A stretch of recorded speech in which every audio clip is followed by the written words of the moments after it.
Merci de nous retrouver pour la seconde partie de votre émission Toute la vérité, qui, je le rappelle, est également diffusée et sur Sen TV, mais également sur Zik FM et dans nos différentes plateformes des médias officiels sur Facebook, des médias également sur YouTube, Sen TV. Nous sommes toujours avec notre invité, l'honorable député Abdou Mbow, premier vice-président à l'Assemblée nationale. Alors, honorable, on parlait tout à l'heure du budget, mais surtout du programme le PAP 2, un programme d'action prioritaire, surtout que vous allez accélérer. Accélérer la cadence suppose surtout aujourd'hui que tout le monde se mette au travail.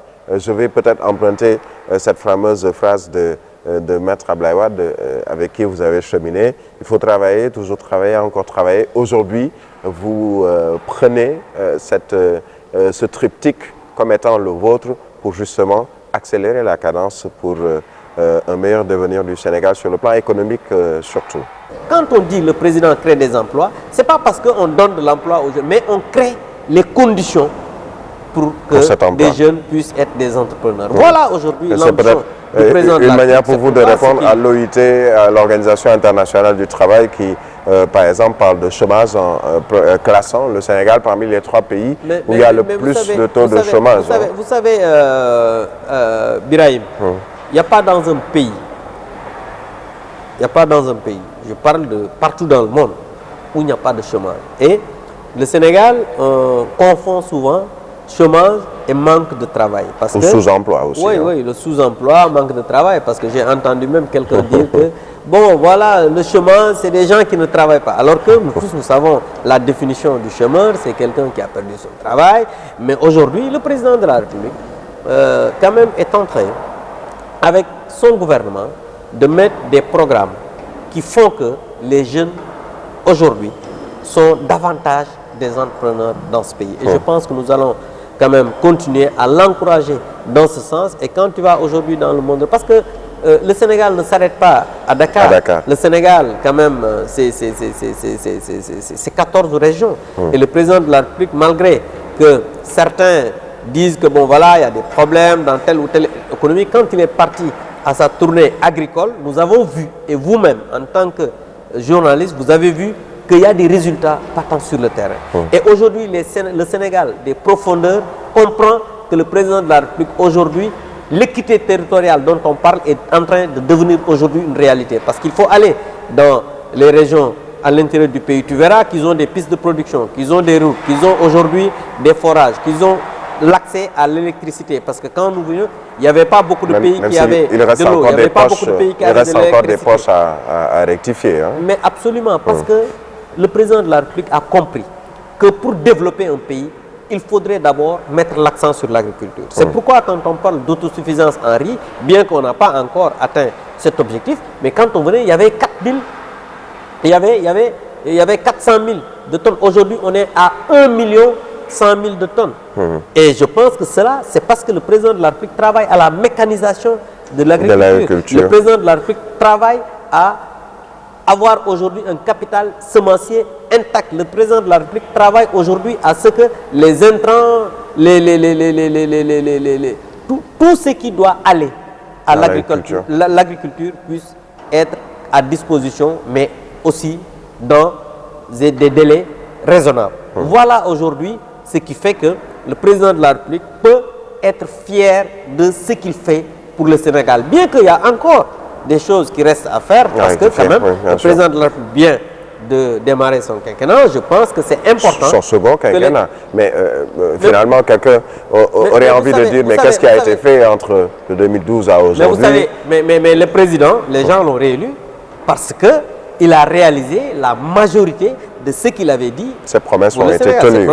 Parce que quand même, s'il n'avait pas quand même travaillé pour le Sénégal de 2012 à 2019, il ne serait pas réélu brillamment. Donc cela aussi, c'est important de le dire. Et c'est pourquoi aujourd'hui, le PAP 2 ajusté et accéléré ne peut pas ne pas être une réalité, parce que nous connaissons l'ambition du Sénégal, du président de la République pour le Sénégal, et nous connaissons ça quand même promptitude à tout faire pour quand même atteindre ces objectifs. Alors, est-ce que finalement, dans ces différents programmes, vous parliez tout à l'heure de l'emploi, pour revenir sur la question de l'emploi et du chômage, avec ces chiffres qui ont été donnés par l'Organisation internationale du travail, beaucoup de programmes, de projets ont été mis en place, et ça depuis même sous Diouf, sous Wade et encore aujourd'hui sous Macky Sall. On se souvient des plans REVA, on se souvient encore, ou en tout cas c'est encore présent, le programme le PRODAC, la délégation à l'entrepreneuriat rapide, etc.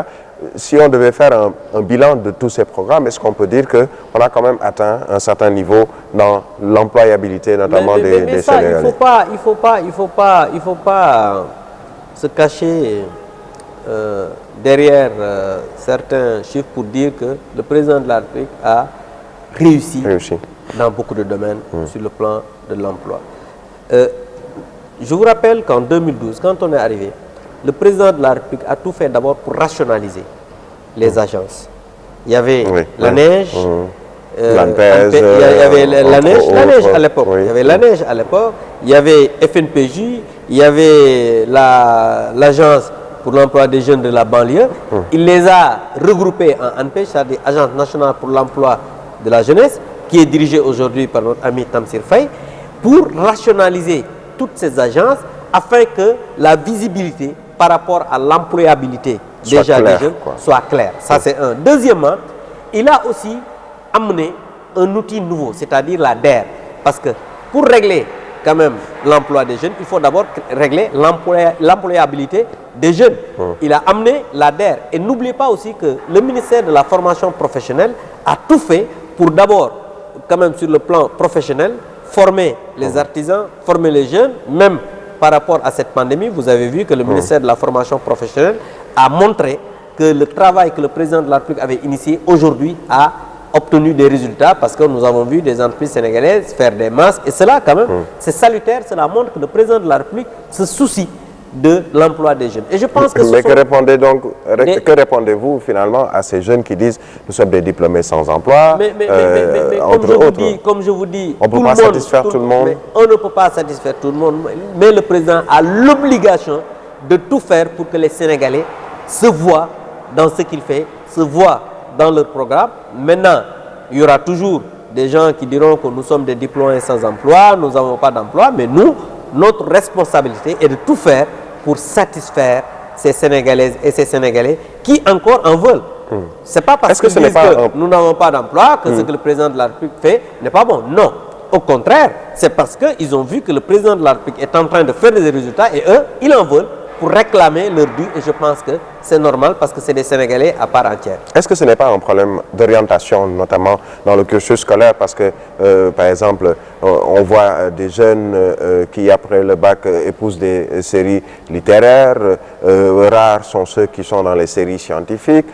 Finalement, dans la plus-value sur le plan de l'employabilité, il y a un problème. Est-ce que ce n'est pas surtout dans... Mais ce problème est en train d'être réglé par le président de la République, parce que quand le ministère de l'enseignement professionnel faisait des subventions pour inciter les jeunes à aller dans la formation professionnelle, c'est pour régler le problème de l'employabilité des jeunes. Ça, c'est un fait. Autre chose est que le président de la République, à travers des structures qui financent des jeunes, règle aussi une partie de ce problème-là, parce que tout le monde ne peut pas être diplômé des universités. Ça aussi, il faut le dire. Il y a certains qui peuvent être diplômés des universités, d'autres peuvent être dans l'enseignement professionnel, d'autres peuvent être dans l'artisanat. Dans les filières techniques, dans l'artisanat. Le président de la République l'a compris, c'est pourquoi il fait tout pour essayer de faire un nivellement au niveau de la jeunesse pour que chacun, dans son domaine, puisse travailler dans ce sens. Maintenant, même au niveau de l'artisanat, il y a énormément de choses qui ont été faites, des programmes que le président de la République a initiés pour que l'artisanat aujourd'hui puisse devenir un secteur prioritaire au niveau du PAP 2 ajusté à accélérer. Et je pense que cela, quand même, le ministre de l'enseignement professionnel de l'artisanat est en train de faire un excellent travail dans ce sens, et le président de la République, dans sa vision éclairée, leur a bien défini quand même ce qu'il faut faire dans ce sens. Alors, l'Assemblée nationale, nous y sommes, nous restons sur l'Assemblée nationale. Il y a, par exemple, dans les commissions, les comités, entre autres, le suivi que vous faites en tant que député sur le programme et les politiques publiques, cette question de la gestion des inondations avec une commission, un comité peut-être d'information, une commission d'information à la place d'une commission d'enquête parlementaire. Cela a fait beaucoup de bruit. Quelle est la position d'Abdou Mbow sur le sujet? Mais vous savez... Je rappelle que vous avez entendu très récemment le ministre de l'Intérieur sur certaines questions. L'Assemblée nationale est dans son rôle. Vous savez, comme je vous l'ai dit, certains veulent se lever et faire ce qu'ils pensent que l'Assemblée doit faire. Nous ne fonctionnons pas comme ça. Le président de l'Assemblée nationale l'a dit très clairement. L'Assemblée nationale est dans son rôle. Vous savez, les prérogatives de l'Assemblée nationale, elles sont larges. L'Assemblée nationale peut faire une commission d'enquête parlementaire, ce qu'on a fait lors du dossier des 94 milliards. L'Assemblée nationale peut faire une mission d'information. L'Assemblée nationale peut entendre des directeurs, des ministres et autres. La mission d'information aujourd'hui est en train de travailler. D'ailleurs, 15 de nos collègues sont aujourd'hui sur le terrain, partout dans le pays, pour recueillir des informations par rapport à cette gestion des inondations. Vous avez entendu le président de l'Assemblée nationale lors de l'ouverture de la session ordinaire unique dire que 15 de nos collègues qui sont dans la mission d'information s'excusent de ne pouvoir assister à la séance d'ouverture. Cela veut dire quoi? Cela veut dire que nos collègues sont aujourd'hui sur le terrain. Malgré que l'Assemblée nationale était en vacances parlementaires, nous avons mis sur pied la mission d'information et les collègues sont sur le terrain. Nous avons entendu, comme vous l'avez dit, certains ministres, des directeurs généraux, des personnels, parce que l'Assemblée nationale peut entendre toute personne qu'il juge nécessaire pour recueillir des informations par rapport à sa mission de contrôle de l'action du gouvernement. Donc voilà aujourd'hui ce qui est en train d'être fait et la mission d'information dès la clôture de ces travaux va déposer le rapport ici au niveau de l'Assemblée nationale pour que nous puissions savoir exactement ce qui a été fait dans ce sens, ce qui a été fait dans ce dossier. Et je pense que le président de l'Assemblée nationale l'a dit, l'Assemblée nationale est dans ce rôle, l'Assemblée nationale est en train de travailler, l'Assemblée nationale est en train de tout faire pour mériter la confiance que les Sénégalaises et les Sénégalais ont portée sur les députés que vous êtes. Le choix que les Sénégalaises et les Sénégalais ont fait seront jugés demain. Et je pense qu'au moment du jugement, on saura exactement s'ils sont satisfaits des parlementaires que nous sommes, qui représentons ces Sénégalais depuis quand même très longtemps ici au niveau de cette question. Alors, nous restons avec Abdou Mbow. Cette fois-ci, on va prendre la casquette de porte-parole adjoint du parti APR, mais également homme politique, je le disais tout à l'heure. Vous parliez tout à l'heure de l'Assemblée nationale, des Sénégalais qui sanctionnent négativement ou positivement. Une question taraude l'esprit de pas mal de Sénégalais. À quand les élections locales qui étaient ou qui sont plus ou moins prévues pour le mois de mars 2021? Vous-même faites partie de ces Sénégalais, hommes politiques, qui demandent à ce que ces élections soient plus ou moins reportées, même si peut-être durant l'année 2021, pour permettre justement une meilleure organisation. Est-ce que vous maintenez cette position? Mais Birahim, moi, je n'ai jamais demandé qu'on reporte les élections. Vous étiez quand même... il y avait une question. Moi, j'ai fait une analyse. Mais oui, et dans l'analyse, vous suggériez que l'on reporte ces élections. Je reviens là-dessus pour préciser ma pensée. Vous savez, Birahim, le report des élections est dû à un consensus de tous les acteurs. Autour du dialogue national, majorité, du dialogue avant politique. Même le dialogue. Parce que n'oubliez pas que les acteurs avaient dit qu'ils aimeraient l'audit du fichier électoral. Intégral du fichier électoral. Et après que le président de la République a appelé au dialogue, les acteurs se sont retrouvés et à l'unanimité, on a voté ici un projet de loi. Et je rappelle que ce projet de loi a même eu des modifications venant du gouvernement, parce qu'on avait présenté un projet de loi qui n'avait pas de date. Que vous-même avez soutenu ces modifications. Et ensuite, le gouvernement a retiré ce projet de loi pour ramener un autre projet de loi en spécifiant la date, c'est-à-dire au plus tard, fin mars 2021. Ce qui est toujours en vigueur. Maintenant, il y a eu un arrêt au niveau du dialogue national, c'est-à-dire lors de la pandémie, nous avons eu un arrêt du dialogue national, du dialogue politique, ce qui a retardé un peu les conclusions qu'ils ont déposées récemment sur la table du président de la République, ce qui est fait. Maintenant, aujourd'hui, il y a un audit international du fichier qui est demandé. Non pas par le pouvoir, mais par l'opposition. Et nous, en tant que démocrates, et le président de la République, en tant que quelqu'un, un homme de dialogue, quelqu'un qui veut écouter tout le monde, il voudrait accéder à cette requête. Et vous avez entendu que ce fichier, quand on doit l'auditer, prendra 3 ou 4 mois. Et je pense quand même que nous sommes bientôt à la fin déjà de l'année 2020. Et je pense que maintenant, après consultation de tout cela, je pense qu'il y aura les acteurs qui vont se retrouver pour voir exactement la faisabilité de l'organisation des élections. Mais ce que je peux vous dire, ce budget qu'on a reçu ici et qu'on va examiner, l'État a mis, le gouvernement a mis 7 milliards. Au ministère de l'Intérieur, justement, pour l'organisation des élections. Ce qui veut dire que l'État aujourd'hui est prêt à organiser des élections. Et dans le budget 2020, on avait prévu pour l'audit du fichier électoral et du fichier et du processus électoral. Donc voilà aussi.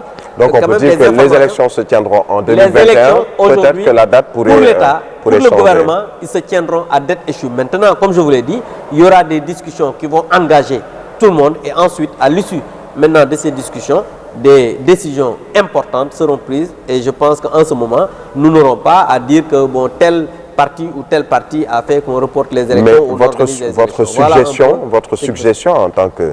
mais nous voulons que les élections se tiennent. Nous voulons que les élections se tiennent. Et maintenant, comme je vous l'ai dit, il y aura, ça ne dépend plus quand même du président de la République, ça ne dépend plus de nous, ça dépend de la faisabilité de ce qui se fera.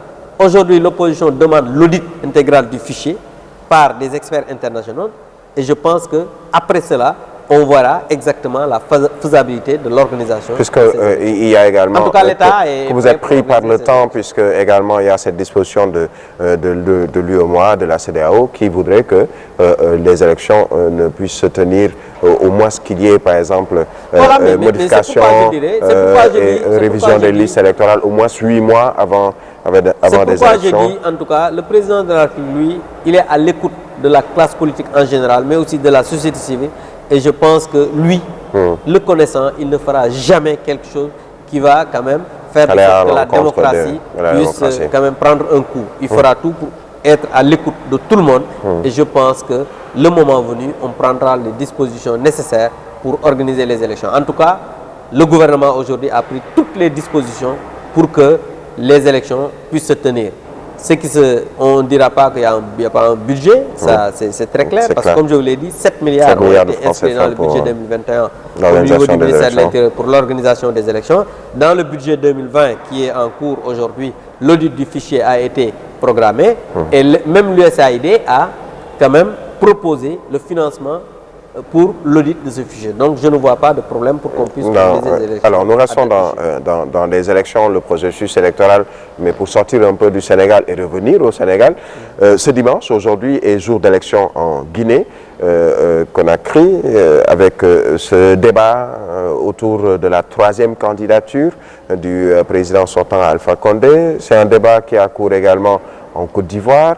Un débat qui ne s'est pas posé peut-être pour le Mali où il s'agissait d'un 2e mandat, mais c'est la gestion qui posait surtout problème. Est-ce que l'Afrique, notamment l'Afrique de l'Ouest, va toujours rester dans ces débats de 3e candidature, 3e mandat, au point même de créer des tensions politiques qui pourraient être évitées, le cas de la Guinée aujourd'hui, de la Côte d'Ivoire et peut-être, pourquoi pas, un jour du Sénégal? Mais vous savez, moi je ne commenterai pas par exemple les décisions ou bien les élections dans tel ou tel autre pays parce que ma responsabilité ne me permet pas aujourd'hui de commenter les décisions ou bien les élections ou bien quand même le fonctionnement dans un pays ami parce que le Sénégal a toujours privilégié quand même les relations de bon voisinage, la diplomatie de bon voisinage et le président de la République aujourd'hui a un leadership en Afrique qui ne permet pas que nous en tout cas ses collaborateurs se mettent à commenter des décisions qui se passent dans tel ou tel pays. Mais globalement, aujourd'hui, je pense que ce qu'il faut dire, c'est que souvent on a vu que certains conflits proviennent des élections en Afrique. C'est pourquoi nous devons continuer à réfléchir pour tout faire pour que des élections puissent continuer à se tenir normalement et à date échue. Et je pense Et que privilégier le dialogue peut-être. Le Sénégal quand même est un bon élève en matière de démocratie. Jamais on a eu quand même des problèmes au niveau de nos élections respectives, législatives comme présidentielles. Et je pense que cela quand même va continuer parce que nous avons des hommes politiques quand même suffisamment mûrs, matures, pour ne pas quand même verser dans certaines situations, dans certaines choses qui se passent quand même dans d'autres pays. En tout cas, ce que je peux dire aujourd'hui en Afrique, et je pense que la CEDEAO, l'Union africaine, est en train de tout faire pour régler le problème au niveau des élections dans différents pays. Et ici au Sénégal, comme je vous l'ai dit, on n'a jamais eu ce problème. Et je ne pense pas qu'un jour qu'on aura des problèmes de mandat ou des problèmes d'élection. Même si ce débat est soulevé au Sénégal. Ce débat est soulevé par des personnes que ça intéresse. Mais nous, ce qui nous intéresse aujourd'hui, Birahim, et je reste formel là-dessus, est que le président de la République est un homme qui fera tout pour que la démocratie puisse être quand même de mise dans ce pays.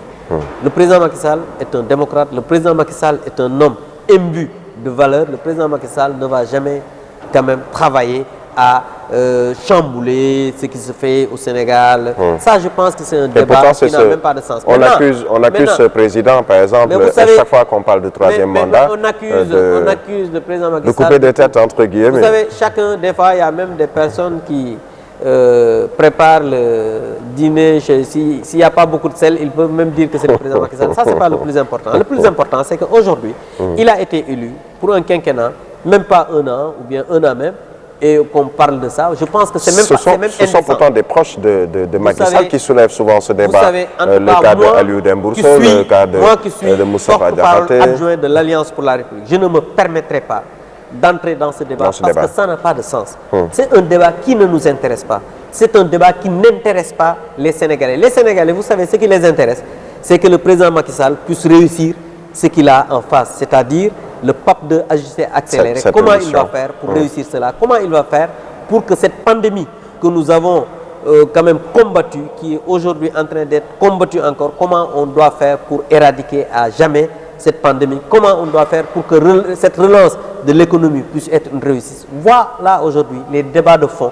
Est-ce que c'est pour cette raison, par exemple, que vous refusez un débat ou des débats avec certains classiques ou certains de l'opposition? Je vais en citer quelqu'un comme Ousmane Sonko, d'autres de l'opposition qui tirent très souvent sur vous et votre régime. Ils sont dans leur rôle. Vous savez, l'opposition est dans son rôle. L'opposition doit critiquer, l'opposition doit avoir un projet de société contraire à ce que nous faisons. L'opposition doit aujourd'hui, par exemple, critiquer l'action du gouvernement. Ça, c'est normal. Dans un pays démocratique, dans un pays où il y a la démocratie, il y a la liberté de parole, chacun peut dire ce qu'il pense. Mais aujourd'hui, les Sénégalais ont confiance au président Macky Sall et à sa majorité. Voilà ce qui est la réalité. Et c'est ça qui importe aujourd'hui. Vous savez? C'est ça qui importe aujourd'hui. L'important, c'est que les Sénégalais ont confiance en Macky Sall et en sa majorité. Maintenant, ceux qui sont dans l'opposition peuvent s'opposer et continuer à faire dans les règles de l'art. Dans notre rôle et nous continuerons à travailler dans ce sens. Abdou Mbow, membre de l'APR, Abdou Mbow également natif de Thiès, c'est votre fief. Abdou Mbow a-t-il des velléités sur le plan politique dans votre localité? Abdou Mbow peut-être mes ambitions pour ma localité restent intactes. Vous savez, Birahim, moi depuis que j'ai commencé à faire de la politique, j'ai toujours eu de l'ambition pour ma localité, c'est-à-dire Thiès. Présentement, je suis même conseiller départemental. Je suis président du groupe Benno Bokk Yakaar au niveau du conseil départemental. Je suis un élu local. En 2014, j'étais candidat aux élections locales et malheureusement nous avons perdu. Et nous avons pris notre revanche lors des législatives et ensuite du référendum. Et nous avons aussi de l'ambition pour conquérir les mairies au niveau de la localité de Thiès. Et cela, ce n'est pas quand même une ambition personnelle, mais nous allons travailler au niveau de la coalition Benno Bokk Yakaar. Nous avons un groupe et nous croyons quand même aux équipes. Nous sommes quand même dans une coalition avec des personnalités de valeur, avec des hommes et des femmes de valeur, et nous allons continuer à renforcer quand même cette coalition. C'est plus pour le maillage du territoire. Maintenant, le moment venu, nous allons voir la meilleure équipe qui va diriger la liste, la personne appropriée pour mener quand même ce combat à bien afin qu'on puisse la gagner. Parce que je pense que des élections, les échappées solitaires ne mène à pas grand-chose. Ça ne mène à rien. Alors nous allons très rapidement terminer en vous chambrant un peu certains. Quand on dit Kirikou est petit mais il est vaillant, est-ce que vous vous retrouvez dans cette chanson de Youssou Ndour avec Kirikou, comme on vous appelle souvent? Voilà, c'est une caricature, ce qui est normal. Nous sommes des hommes. Mais vous l'appréciez? Mais absolument, vous savez, parce que tu sais, il ne faut jamais être dans la défensive, parce que quand on est un homme public, il faut être très ouvert d'esprit. Et accepter tout, il faut avoir une accepter carapace tout ce de que les gens tortue font. comme dirait l'autre. Ce que j'aime aujourd'hui dans ce pays, c'est qu'on a tendance aujourd'hui à chahuter les uns et les autres. Maintenant, moi ce que je n'accepterai pas, c'est qu'on verse dans l'insanité, dans l'insulte. Qu'on soit dans l'insulte, qu'on soit dans les insanités, parce que nous sommes un pays quand même avec des valeurs. Le Sénégal est un pays qui a énormément de valeurs. Et nos parents nous ont inculqué des valeurs. Et je pense que nous, en tant que responsables, nous devons tout faire pour être des exemples pour la jeunesse sénégalaise. Je disais dans l'une de mes interviews que le président Macky Sall, au-delà de ma personne, a lancé un appel très fort à la jeunesse sénégalaise pour leur dire quoi? Soyez des responsables, croyez en vous. Croyez en votre étoile, croyez en ce que vous faites parce que vous êtes capable de prendre des responsabilités dans ce pays. Parce que c'est au-delà de ma personne et je pense que cela quand même, le président de la République le comprend et vous avez vu dans son gouvernement, généralement dans les postes de responsabilité, il fait toujours confiance aux jeunes. Cela veut dire que nous, en tout cas, les jeunes, nous devons accepter quand même qu'on a, on a une responsabilité lourde, c'est-à-dire de tout faire pour que ce pays ne puisse pas sombrer dans des ténèbres. Et je pense que tout jeune doit aujourd'hui travailler dans ce sens. C'est un message d'un jeune à la jeunesse. Il a à peine 44 ans. Je dirais que c'est mon congénère, Abdou Mbow. Merci de nous avoir fait l'honneur de cette émission. Premier vice-président à l'Assemblée nationale, également porte-parole adjoint de l'APR. Merci à vous, honorable député. Merci Birahim. Comme je l'ai dit au début de l'émission, je vous remercie de nous avoir permis de nous exprimer à travers votre émission Toute la vérité, mais aussi je remercie, comme je l'ai dit tout à l'heure, les Sénégalais et les Sénégalais qui nous ont écoutés. S'il y a quand même des écarts de langage ou quelque chose qu'on a dit qui ne plaît pas à certains, nous en excusons parce que notre rôle aujourd'hui, c'est de tout faire pour travailler à être des exemples comme le président de la République, le président de l'Assemblée, tous les responsables de la coalition Benno Bokk Yakaar nous le décrivent tous les jours. Merci Abdou Mbow. Merci également à vous autres téléspectateurs de la Sen TV. Notre dimanche, donc le prochain, pour un autre invité, une autre émission, Toute la vérité. Excellent après-midi à toutes et à tous.